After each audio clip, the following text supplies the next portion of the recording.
Shalom jemaat Tuhan yang dikasihi dalam kasih Yesus Kristus. Hari ini mari bersama-sama kita beribadah kepada Tuhan.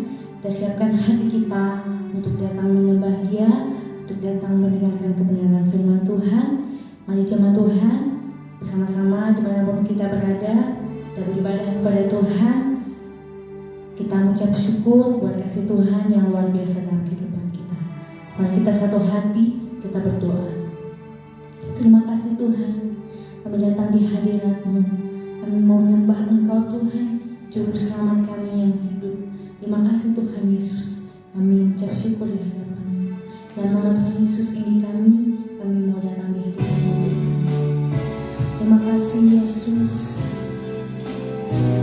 Terima kasih Tuhan.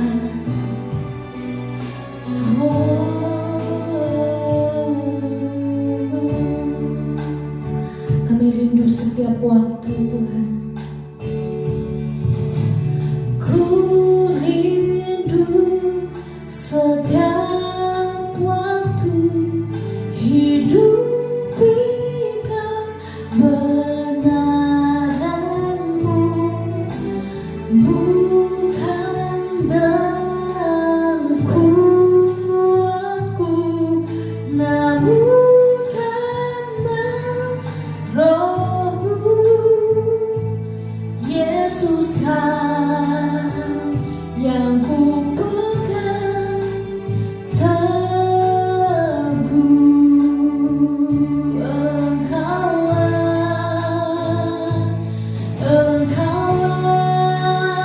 Tuhan, Engkaulah Raja. Berdaulat atas hidupku, ku berserah penuh. Engkaulah Tuhan, Engkaulah Raja.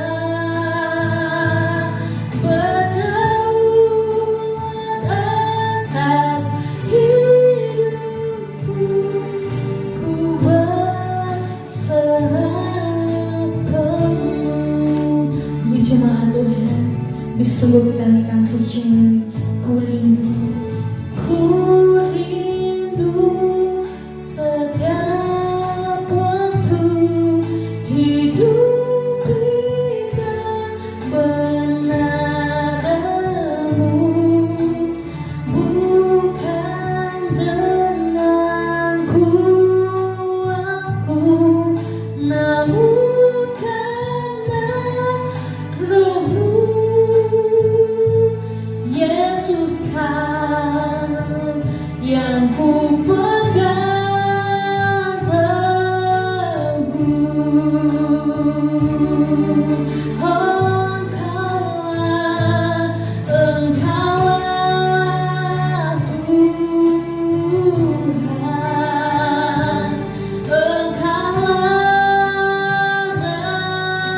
Raja. Berdaulat atas hidupku, ku berserah penuh. Engkaulah Tuhan, Engkaulah Tuhan, Engkaulah Raja. Berdaulat atas hidupku, ku berserah penuh. Berdaulat atas hidupku, ku berserah penuh. Berdaulat atas hidupku, ku berserah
Yesus. Terima kasih Tuhan.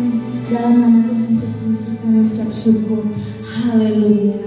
Amin. Saya persilakan kepada hambanya. Shalom jemaat-jemaat Tuhan, GBI Lyon dimanapun Anda berada. Saya percaya bahwa apapun keadaan kita, itu tidak mengurangi sukacita dan pengharapan kita kepada Tuhan.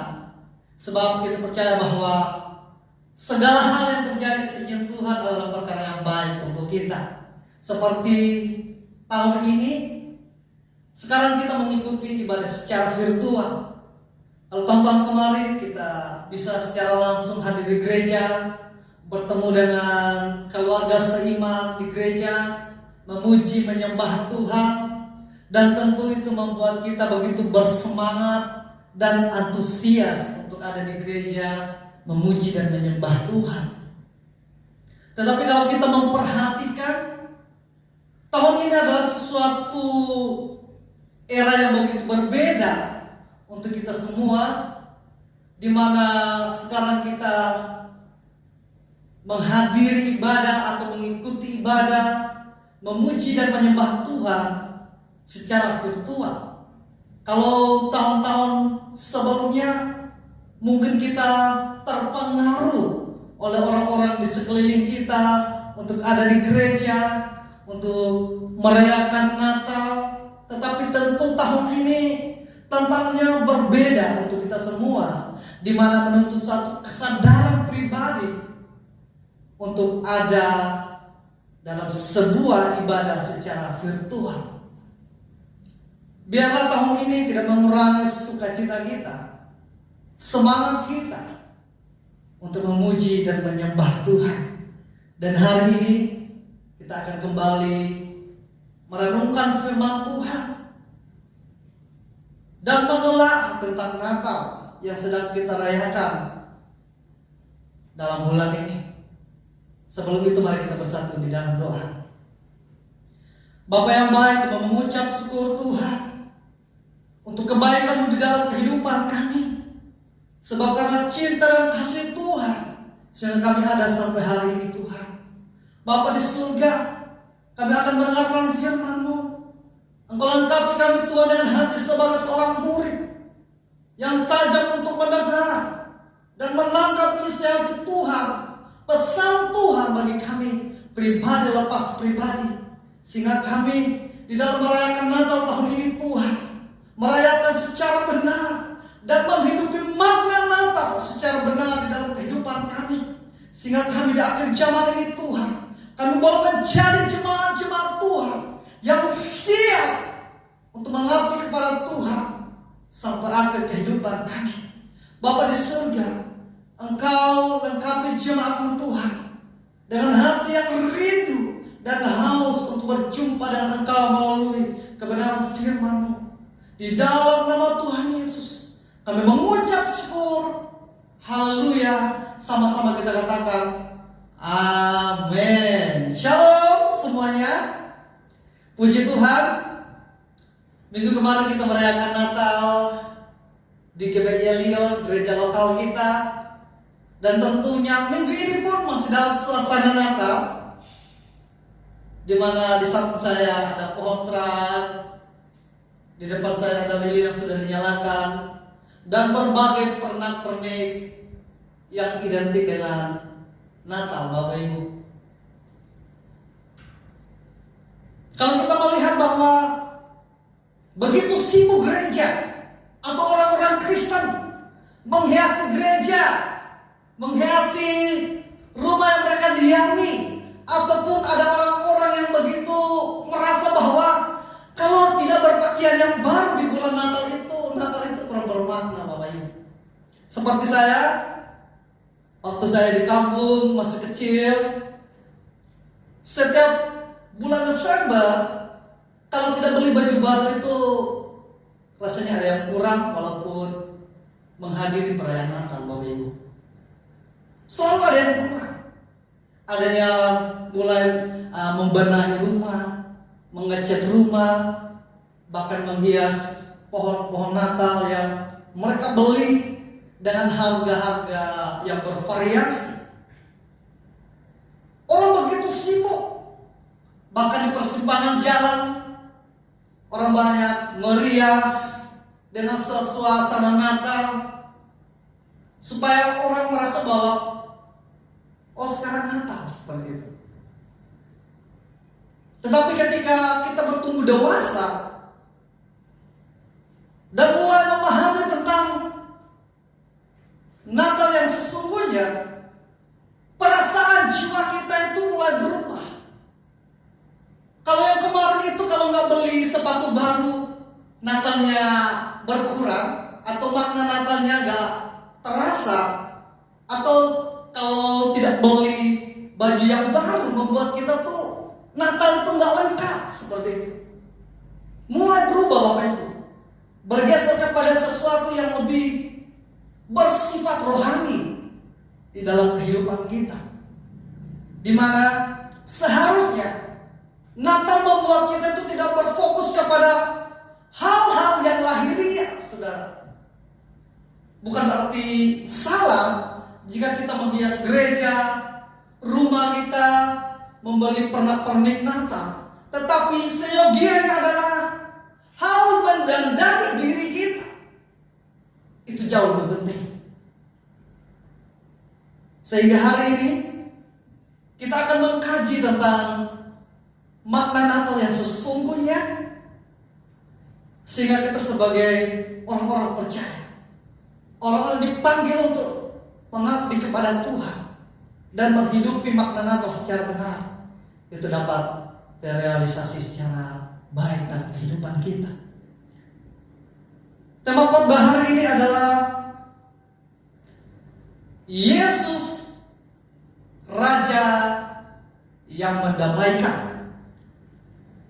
Kita lihat di dalam Yesaya 9 ayat 5. Yesaya 9 ayat 5. Saya bacakan untuk kita semua. Yesaya 9 ayat 5 berkata demikian. Sebab seorang anak telah lahir untuk kita, seorang putra telah diberikan untuk kita.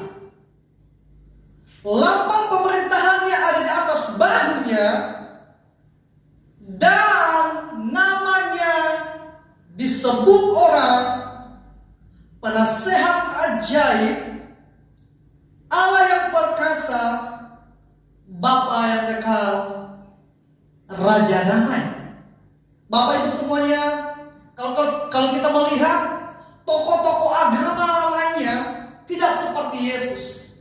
Sebab kalau kita melihat bahwa kelahiran atau kedatangan juru selamat kita, Yesus Kristus yang hari ini kita rayakan, yang kita namakan Natal,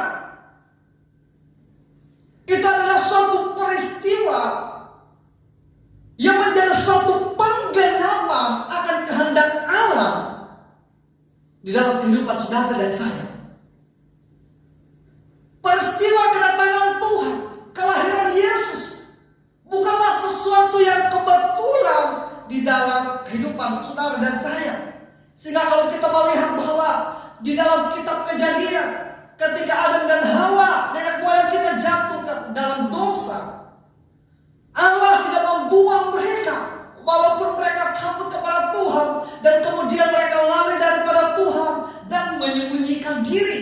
Tetapi di dalam situasi yang seperti ini, justru Allah menyatakan tentang cinta dan kasih-Nya terhadap manusia yang telah meninggalkan Allah. Sehingga kalau hari ini kita merayakan Natal, ini adalah sesuatu yang menjadi kehendak Tuhan. Terus kemudian berlanjut kepada kitab Yesaya, di mana dikatakan bahwa telah lahir untuk kita seorang putra, bagi saudara dan saya. Kemudian disebutkan bahwa namanya akan disebut orang. Yang pertama adalah penasehat ajaib. Yang kedua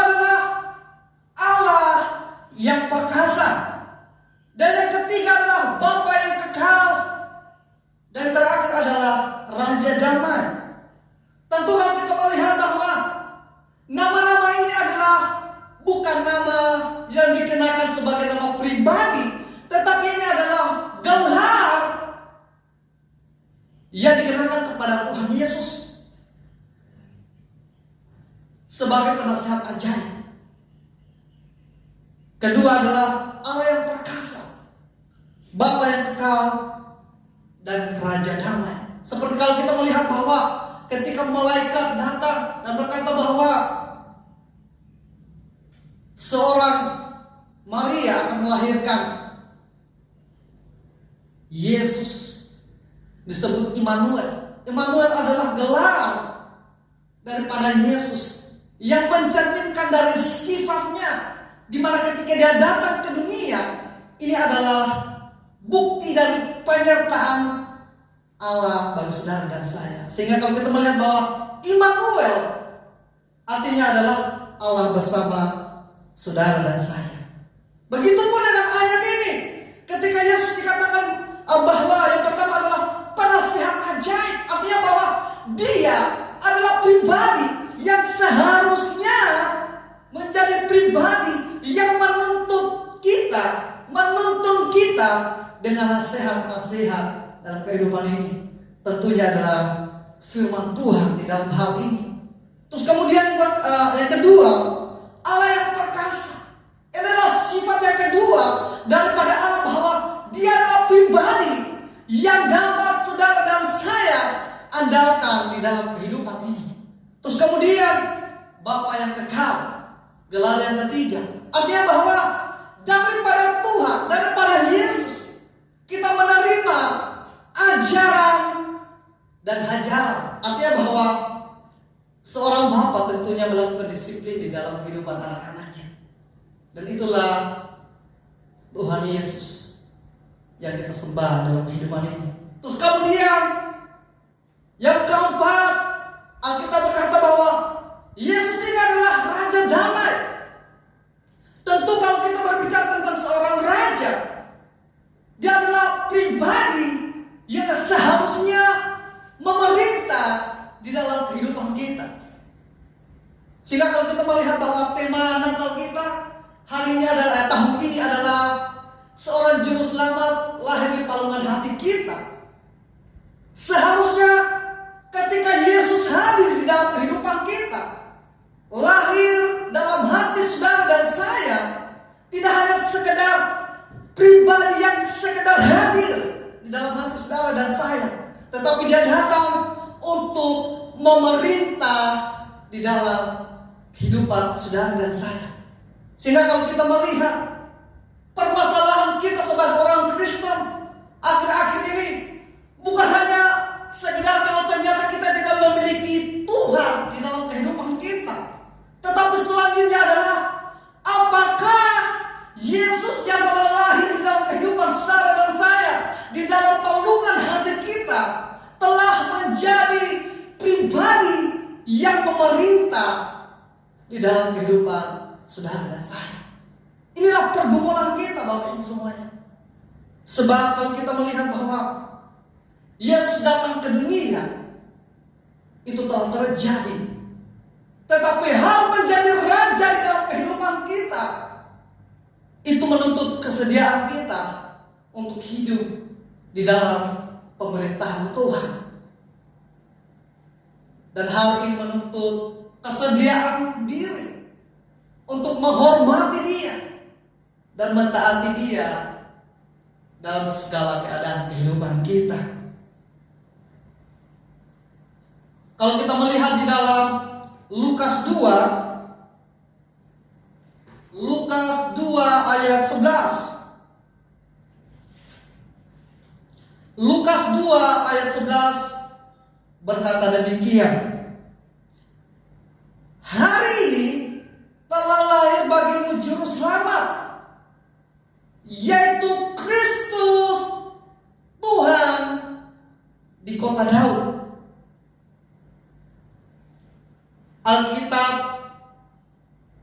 saudara dan saya, yang adalah firman Tuhan, di mana dalam satu peristiwa menceritakan bahwa ketika para malaikat menjumpai gembala-gembala yang ada pada saat itu. Firman Tuhan berkata seperti ini.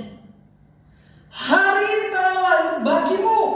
Yang pertama adalah Juru Selamat, yaitu Kristus Tuhan. Artinya bahwa ternyata yang lahir, yang merupakan penggenapan dari kehendak Allah, yaitu Yesus Kristus, dia bukan hanya Juru Selamat, tetapi juga Tuhan. Sehingga kalau kita melihat bahwa hubungan antara Tuhan dengan Raja ini mempunyai makna yang sama, Bapak Ibu. Sebab kalau kita melihat dalam bahasa Yunani, kata Tuhan itu dari kata kurios, Bapak Ibu, yang memiliki arti itu pada zaman itu adalah Tuhan. Artinya bahwa Yesus yang lahir, yang telah lahir 2000 tahun yang lalu, bukan hanya pribadi yang telah menebus Bapak Ibu dan saya, bukan hanya pribadi yang telah mati di atas kayu salib sehingga dosa-dosa kita diampuni, tetapi dia juga adalah Tuhan yang harus kita hormati di dalam kehidupan ini. Dia juga adalah Tuhan yang kepadanya kita mengabdikan seluruh kehidupan kita. Banyak kita sebagai orang Kristen, ketika kita merayakan Natal, seperti yang saya katakan bahwa penekanan kita adalah kepada Yesus sebagai Juru Selamat, di mana dia datang dari surga, menjadi manusia, dan kemudian bertumbuh, dan pada akhirnya dia mati di atas kayu salib untuk menebus dosa-dosa kita. Sering kita tertuju hanya kepada satu pemaknaan akan Natal, yaitu bahwa Natal adalah peristiwa di mana Allah turun ke dunia menebus saudara dan saya. Tetapi di lain sisi, Natal juga mempunyai makna bahwa ketika Yesus datang, tidak lain bahwa dia adalah Tuhan dan Raja yang harus memerintah di dalam kehidupan kita. Dia adalah Tuhan yang memiliki seluruh kehidupan kita. Sehingga bukan hanya sekedar kita adalah orang-orang yang telah diampuni oleh Tuhan, tetapi kita juga adalah orang-orang yang pasca pengampunan yang dilakukan oleh Tuhan adalah mengabdikan diri kepada Tuhan dengan sungguh-sungguh, Bapak Ibu.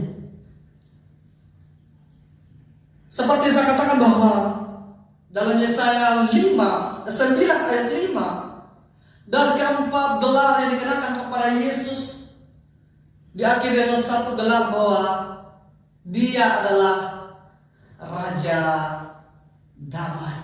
Seorang raja yang seharusnya memerintah di dalam kehidupan saudara dan saya. Terus apa yang dikerjakan oleh Yesus sebagai Raja Damai? Nah, itu akan kita pelajari dalam kesempatan hari ini. Bahwa di lain sisi, selain dia sebagai Tuhan yang telah menebus kehidupan kita, dia juga adalah Raja yang seharusnya secara mutlak memerintah dalam kehidupan kita. Adapun hal berkaitan dengan damai yang dia lakukan di dalam kehidupan kita adalah yang pertama, Yesus sebagai Raja mendamaikan saudara dan saya dengan Bapa di surga. Ini adalah damai yang pertama yang Yesus lakukan untuk saudara dan saya.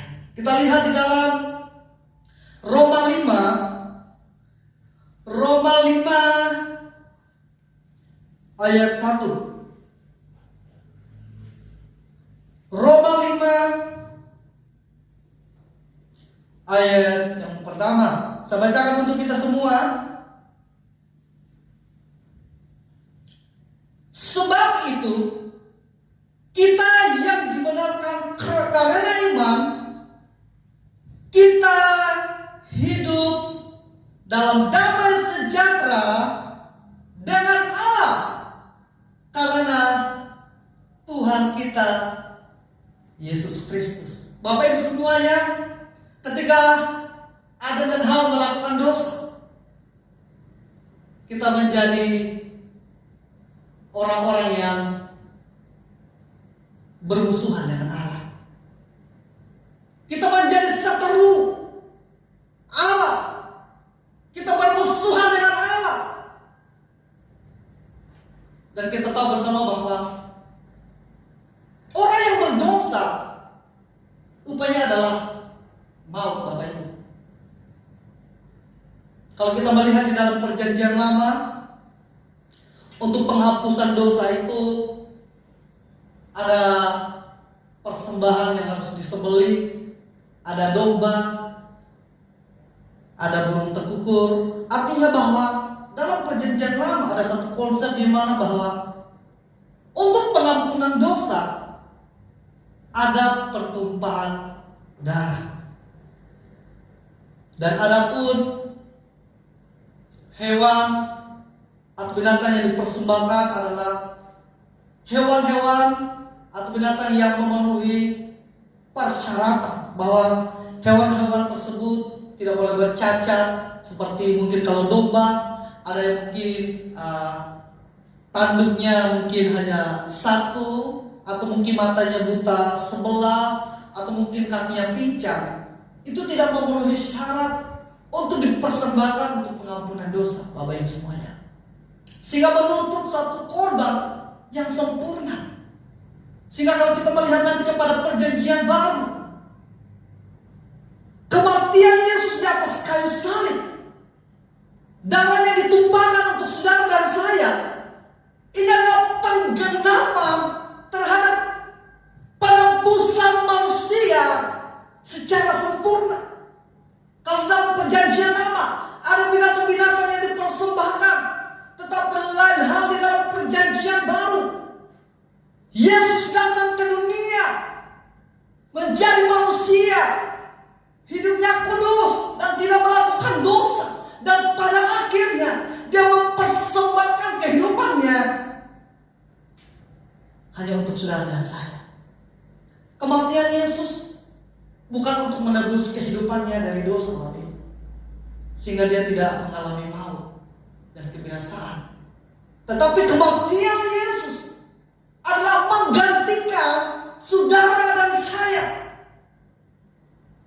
sehingga pada akhirnya kita kembali mempunyai hubungan yang baik dengan Allah. Sebab kalau kita melihat ketika manusia jatuh dalam dosa, mereka dibuang dari Taman Eden, mereka kehilangan hubungan yang semula dengan Allah. Dan ketika Yesus datang, mati di atas kayu salib, terjadi penebusan dan pemulihan hubungan dengan Allah. Sehingga hari-hari ini kita memanggil Allah itu sebagai Bapa.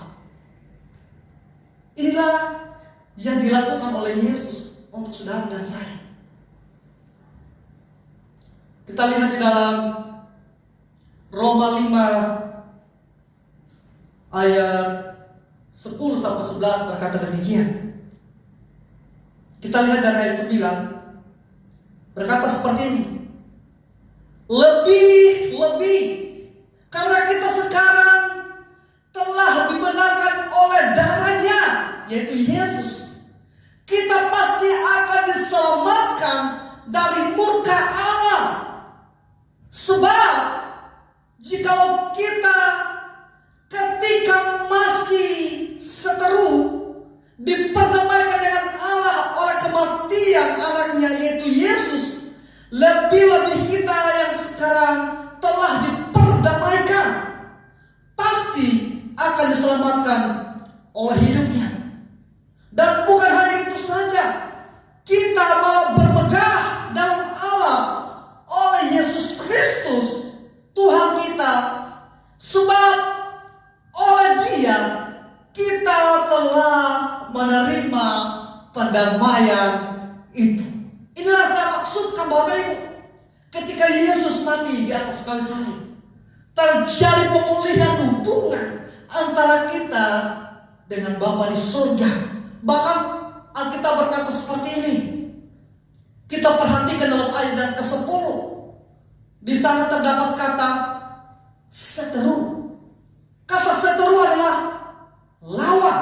Artinya bahwa ketika manusia jatuh dalam dosa, kita menjadi bermusuhan dengan Allah. Bukan Allah yang memusuhi saudara dan saya, tetapi kita yang telah memusuhi Allah dengan melakukan dosa.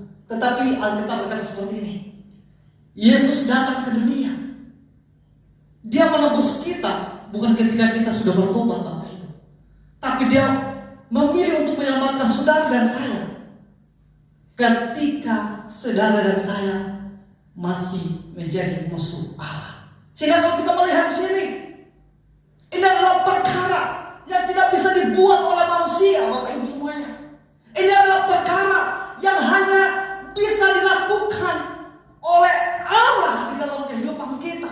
Sebab penghapusan dosa menuntut korban yang sempurna, yang tidak bercacat, tidak bercelah. Sehingga kalau hari ini ada yang merasa bahwa dia bisa selamat tanpa Tuhan, itu adalah suatu kebohongan. Kalau kita melihat bahwa ada pandangan-pandangan bahwa perbuatan baik bisa menyelamatkan seseorang, ini pun adalah suatu kesalahan. Sebab kalau kita melihat bahwa dosa Adam dan Hawa hanya satu kali, Bapak Ibu, ketika mereka makan buah yang dilarang oleh Allah. Sedangkan kita tiap hari melakukan dosa. Kadang kita gosipin orang, atau setidaknya tanpa sengaja kita salah menilai orang-orang di sekeliling kita, dan itu pun adalah dosa dalam kehidupan kita. Sehingga kalau kita melihat bahwa sesungguhnya kita adalah musuh-musuhnya Allah yang harusnya mengalami kebinasaan.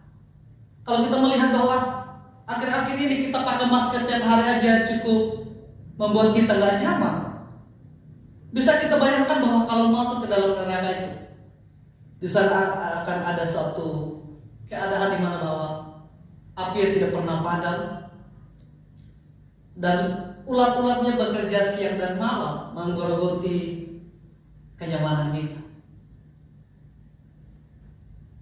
Bukankah itu sesuatu keadaan yang sangat tragis untuk kita? Sehingga kalau kita merayakan Natal hari ini adalah perkara yang sangat besar dalam kehidupan saudara dan saya, di mana terjadi pemulihan hubungan antara saudara dan saya, sehingga hari ini kita bisa datang kepada Allah dan memanggil Dia sebagai Bapa kita. Sehingga fokus kita bukan hanya lagi kepada hal-hal lahiriah.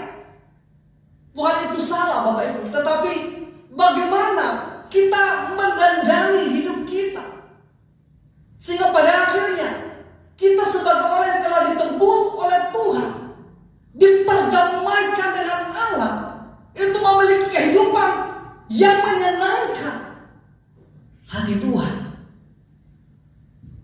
Sebab kalau kita melihat kembali dalam Yesaya bahwa Dia bukan hanya pribadi yang menebus kita, tapi Dia adalah pribadi yang adalah raja dan seharusnya memerintah atas kehidupan saudara dan saya. Kita harus menghidupi kehidupan yang dimana bahwa kesenangan Tuhan adalah kesenangan kita. Kita harus melihat dengan pandangannya Tuhan, merasa dengan perasaannya Tuhan. Kita harus merespon menurut kehendaknya Tuhan. Sebab kalau kita melihat bahwa ketika Yesus datang menebus saudara dan saya, hidup kita seutuhnya menjadi milik Tuhan. Sehingga Paulus berkata bahwa hidupku bukan aku lagi, tapi Kristus yang hidup di di dalam aku. Itulah moto kehidupan kita Bapak Ibu. Ketika kita merayakan Natal seperti hari ini. Kata Pak Gembala kita, seorang juru selamat lahir dalam palungan hati kita. Pertanyaan pertama adalah, apakah benar Yesus telah lahir dalam palungan hati kita? Dan pertanyaan yang kedua adalah, ketika dia lahir dalam kehidupan saudara dan saya, apakah dia telah menjadi raja yang memerintah di dalam kehidupan saudara dan saya? Ini adalah pertanyaan-pertanyaan yang penting. Sebab kalau kita merayakan Natal, hadir dalam perayaan Natal, beli baju baru, celana baru, dan bahkan kita pergi kepada sanak saudara, kita bersilaturahmi dalam rangka Natal, tetapi tanpa kesediaan untuk hidup di dalam pemerintahan Allah, ini sama dengan kita sedang menghina Natal itu sendiri Bapak Ibu. Sebab sejatinya Yesus tidak pernah lahir selain untuk menjadi raja atas kehidupan saudara dan saya. Bapak Ibu, ini adalah damai yang pertama yang dilakukan oleh Yesus dalam kehidupan kita. Ini adalah perdamaian yang dilakukan supaya kita menemukan tujuan hidup kita kembali, yaitu untuk menyenangkan Raja atau Tuan atau Juru Selamat yang telah lahir di dalam hati saudara dan saya. Mari Bapak Ibu semuanya, kita kembali merenungkan apa makna Natal untuk saudara dan saya. Kemarin dalam satu kesempatan saya berbincang-bincang dengan seorang teman. Orang ini telah cukup lama ikut dalam satu pelayanan Bapak Ibu. Bahkan memang sebenarnya dia adalah seseorang yang telah lahir dari keluarga Kristen. Tetapi dalam kesempatan ini dia bertanya sama saya. Dia berkata seperti ini, "Bang, boleh cerita gak?" Dia berkata seperti itu. Saya bilang, boleh. Terus kemudian dia mulai bercerita bahwa pada satu hari sampai dia tuh menangis. Kenapa dia menangis? Karena dia merasa seperti ini. Dia sebagai seorang Kristen, aktif dalam pelayanan, tapi yang menjadi krisis dalam kehidupannya adalah dia tidak mempunyai alasan mengapa dia melayani. Begitupun dengan kehidupan kita Bapak Ibu. Karena kita menjadi Kristen tanpa alasan yang kuat dan jelas di dalam kehidupan kita. Mengapa kita merayakan Natal? Mengapa kita melayani Tuhan? Dan itu pun yang dialami oleh sahabat atau teman saya, bahwa dia krisis akan alasan mengapa dia terlibat dalam pelayanan Kristen. Yang saya mau sampaikan bahwa jawaban dari perkara ini adalah Natal Bapak Ibu semuanya. Mengapa kita menjadi seorang Kristen? Mengapa kita mengabdikan diri kita kepada Tuhan? Sebab Yesus telah menebus saudara dan saya. Bahkan ketika kita menjadi seteru Allah, menjadi orang yang berdosa, yang melarikan diri daripada Tuhan, Dia tetap bersedia mengasihi saudara dan saya, mengampuni kita, sehingga pada akhirnya kehidupan kita adalah milik Tuhan. Biarlah dengan perayaan Natal tahun ini kita menemukan alasan kita menjadi seorang Kristen, menemukan alasan mengapa kita melayani Tuhan, dan mengapa kita merayakan Natal setiap tahun dalam kehidupan kita. Ini adalah poin pertama dari khotbah saya, yaitu Yesus sebagai Raja yang mendamaikan saya dan Bapak Ibu semua dengan Bapa kita di surga.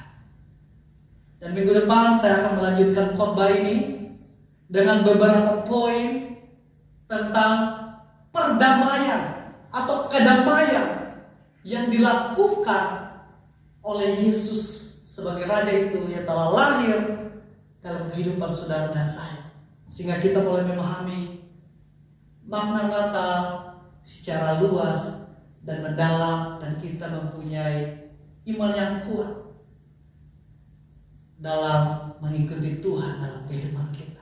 Mari kita bersatu dalam doa. Bapa yang baik, kami mengucap syukur Tuhan untuk perkara yang telah Engkau lakukan di dalam kehidupan kami. Di mana tahun ini Tuhan, kami boleh merayakan Natal walaupun dalam keadaan yang berbeda dengan tahun-tahun kemarin. Di mana pada tahun ini Tuhan, kami merayakan kelahiran Tuhan, kelahiran Sang Juru Selamat kami, kelahiran Sang Raja Damai yang telah memperdamaikan kami dengan Allah Bapa di surga secara virtual Tuhan. Tetapi Bapa, kami percaya bahwa keadaan ini tidak membuat kami semakin tidak mencintai Tuhan, tetapi semakin jatuh hati kepada Tuhan. Sebab hari ini Bapa, kami menemukan alasan yang jelas mengapa kami merayakan Natal dalam kehidupan kami, mengapa kami menjadi seorang Kristen dalam kehidupan kami. Dan fokus kami bukan kepada hal-hal yang lahiriah seperti pada kebanyakan orang, tetapi fokus kami adalah kepada perubahan hidup, di mana sebelum kami menjadi orang-orang tebusan Allah, kami adalah musuh-musuh Tuhan, musuh-musuh Bapa di surga. Tetapi ketika kami diperdamaikan, kami menjadi anak-anak Allah, dan tujuan kehidupan kami adalah menyenangkan hati Tuhan, menyenangkan hati Bapa kami yang ada di surga. Tuhan Yesus, ini kehidupan kami Tuhan. Berkati jemaat-jemaat-Mu dimanapun mereka berada, Engkau meteraikan firman ini dalam kehidupan mereka, sehingga di dalam perayaan Natal ini Tuhan, mereka boleh menemukan kejelasan tentang status mereka sebagai orang-orang telah ditebus oleh Tuhan, yang diperdamaikan dengan Allah Bapa di surga, sehingga mereka adalah warga-warga kerajaan Allah, warga-warga kerajaan surga. Sehingga pada akhirnya di dalam kehidupan kami yang sementara ini Tuhan, di tengah-tengah perayaan Natal kami, fokus kami adalah kehidupan kekal bersama dengan Tuhan. Fokus kami adalah perkara-perkara yang rohani di dalam kehidupan kita, sehingga nama Tuhan dipermuliakan dan ditinggikan dalam kehidupan kami. Bapa di surga, Engkau berkati jemaat-Mu mereka yang sakit, Engkau sembuhkan. Mereka mungkin yang mengalami krisis ekonomi, Engkau tolong mereka melalui usaha-usaha mereka Tuhan. Mereka yang mengalami krisis identitas, dalam melalui momen Natal ini Tuhan, Engkau curahkan pengenalan yang dalam akan status mereka sebagai kepunyaan Bapa yang telah ditebus dan diperdamaikan. Bapa di surga, ini kehidupan kami sebagai keluarga besar Gabrielion. Di dalam nama Tuhan Yesus, kami mengucap syukur, segala kemuliaan, segala penghormatan hanya bagi Juru Selamat kami yang telah lahir dalam palungan hati kami, dan sekarang sedang memerintah melalui firman dan rohnya dalam kehidupan kami. Di dalam nama Tuhan Yesus, haleluya, amin. Bapak Ibu semuanya, penyampaian firman Tuhan telah selesai dalam kesempatan hari ini. Tapi dalam minggu-minggu ke depan saya akan melanjutkan pembahasan ini, sehingga kita boleh semakin kaya akan kebenaran firman Tuhan.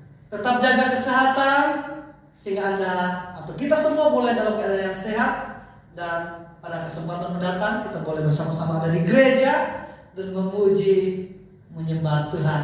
Shalom, Tuhan Yesus memberkati.